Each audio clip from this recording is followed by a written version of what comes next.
I'm in chapter 16 of Harry Potter and the Sorcerer's Stone. It's called Through the Trapdoor, and I'm on page 267. They looked around as if hoping to see a sign pointing them in the right direction. They had never been told where Dumbledore lived, nor did they know anyone who had been sent to see him. "We'll just have to," Harry began, but a voice suddenly rang across the hall. "What are you three doing inside?" It was Professor McGonagall carrying a large pile of books. "We want to see Professor Dumbledore," said Hermione rather bravely. Harry and Ron thought. "See Professor Dumbledore," Professor McGonagall repeated, as though this was a very fishy thing to want to do. "Why?" Harry swallowed. "Now what?" "It's sort of secret," he said, but he wished at once he hadn't, because Professor McGonagall's nostrils flared. "Professor Dumbledore left 10 minutes ago," she said coldly. "He received an urgent owl from the Ministry of Magic and flew off for London at once." "He's gone," said Harry frantically. "Now!" "Professor Dumbledore is a very great wizard, Potter, and he has many demands on his time. But this is important. Something you have to say is more important than the Ministry of Magic, Potter. Look," said Harry, throwing caution to the winds. "Professor, it's about the Sorcerer's Stone." Whatever Professor McGonagall had expected, it wasn't that. The books she was carrying tumbled out of her arms, but she didn't pick them up. "How do you know?" she spluttered. "Professor, I think I know that someone is going to try and steal the stone, and I've got to talk to Professor Dumbledore." She eyed him with a mixture of shock and suspicion. "Professor Dumbledore will be back tomorrow," she said finally. "I don't know how you found out about the stone, but rest assured, no one can possibly steal it. It's too well perfected." But Professor Potter, I know what I'm talking about," she said shortly. She bent down and gathered up all the fallen books. "I suggest you all go back outside and enjoy the sunshine." But they didn't. "It's tonight," said Harry, once he was sure Professor McGonagall was out of earshot. "Snape is going through the trapdoor tonight. He's found out everything he needs, and now he's got Dumbledore out of the way. He sent that note, and I bet the Ministry of Magic will get a real shock when Dumbledore turns up." "But what can we—" Hermione gasped. Harry and Ron wheeled around. Snape was standing there. "Good afternoon," he said smoothly. They stared at him. "You should be inside on a day like this," he said with an odd, twisted smile. "We were—" Harry began without any idea of what he was going to say. "You want to be more careful," said Snape. "Hanging around like this, people will think you're up to something. And Gryffindor really can't afford to lose any more points, can it?" Harry flushed. They turned to go outside, but Snape called them back. "Be warned, Potter. Any more nighttime wanderings, and I will personally make sure you are expelled. Good day to you." He strode off in the direction of the staff room. Out on the stone steps, Harry turned to the others. "Right. Here's what we've got to do," he whispered urgently. "One of us has got to keep an eye on Snape. Wait outside the staff room and follow him if he leaves. Hermione, you'd better do that." "Why me?" "It's obvious," said Ron. "You can pretend to be waiting for Professor Flitwick, you know." He put on a high voice. "Oh, Professor Flitwick, I'm so worried. I think I got question 14B wrong." "Oh, shut up," said Hermione, but she agreed to go and watch out for Snape. "And we'd better stay outside in the third-floor corridor," said Harry, told Ron. "Come on."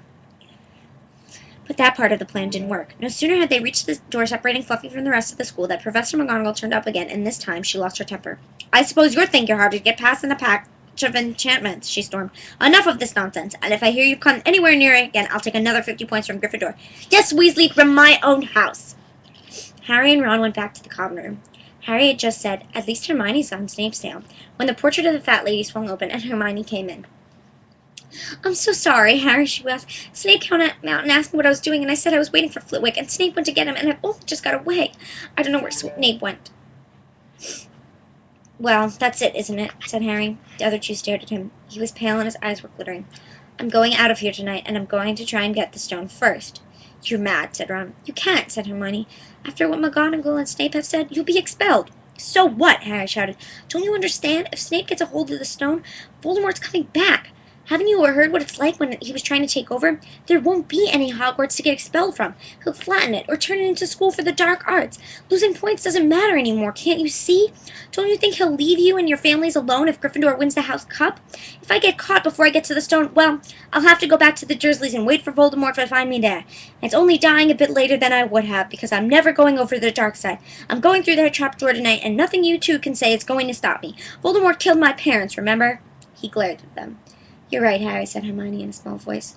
"I'll use the invisibility cloak," said Harry. "It's just lucky I got it back." "Will it cover all three of us?" said Ron. All three of us?"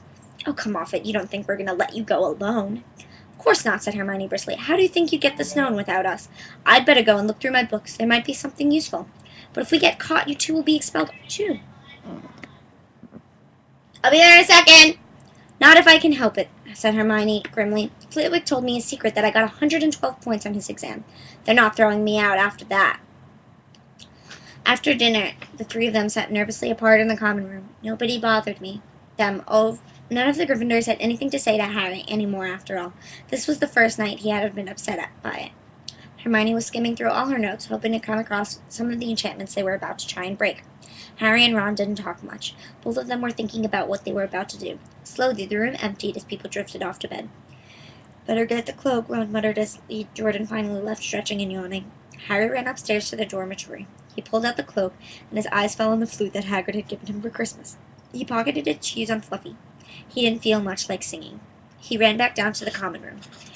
"We'd better put the cloak on here and make sure it covers all three of us. If Filch spots one of our feet wandering along on its own." "What are you doing?" said a voice from the corner of the room. Neville appeared from behind an armchair, clutching Trevor the Toad, who looked as though he'd been making another bid for freedom. "Nothing, Neville, nothing," said Harry, hurriedly putting the cloak behind his back. Neville stared at their guilty faces. "Going out again," he said. No, said Hermione. "No, we're not. Why don't you go to bed, Neville?" Harry looked at the grandfather clock by the door. They couldn't afford to waste any more time.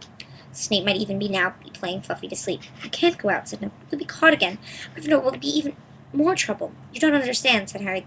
"This is important." But Neville was clearly steeling himself to do something desperate. "I won't let you do it," he said. Hurry, take his hand to the portrait hole. I'll fight you!"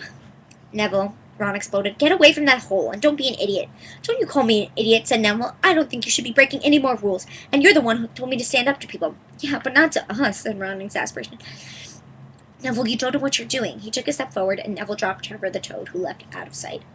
"Go on, then. Try and hit me," said Neville, raising his fist. "I'm ready." Harry turned to Hermione. "Do something," he said desperately. Hermione stepped forward. "Neville," she said, "I'm really, really sorry about this." She raised her wand.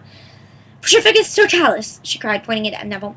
Neville's arm snapped to his side. His legs sprang together. His whole body rigid, he swayed over where he stood and fell flat on his face, stiff as a board.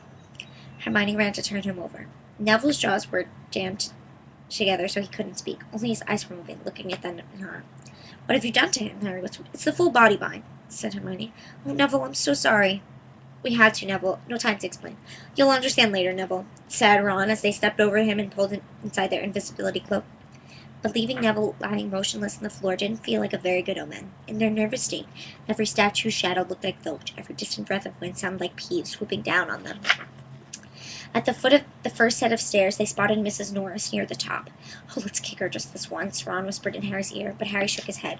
As they climbed carefully around her, Mrs. Norris turned her lamp-like eyes on them, but it didn't do anything. They didn't meet anyone else until they reached the staircase up to the third floor. Peeves was bobbing halfway up, loosening the carpet so that people would trip. "Who's there?" he said suddenly as they climbed towards him. He narrowed his wicked black eyes. "I know you're there, even if I can't see you. Are you a ghoulie or a ghostie or a wee stulent beastie?"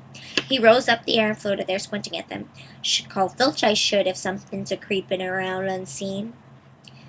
Harry had a sudden idea. "Peeves," he said in a hoarse whisper. "The bloody Baron has his own reasons for being invisible." Peeves almost fell out of the air in shock. He caught himself in time and hovered a foot above the stairs. "I'm sorry, your bloodiness, Mr. Baron, sir," he said greasily. My mistake. I didn't see you. Of course I didn't. You're invisible."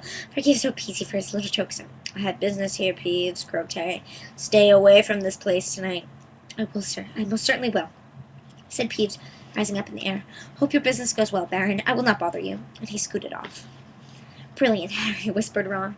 A few seconds later they were outside the third-floor corridor, and the door was already ajar. "Well, there you are," said Harry quietly. "Snape's already got past Fluffy." Seeing the open door somehow seemed to impress upon all three of them whilst facing them. Underneath the cloak, Harry turned to the other two. "If you want to go back, I won't blame you," he said. "You can take off the cloak. I won't need it now." "Don't be stupid," said Ron. "We're coming," said Hermione. Harry pushed the door open.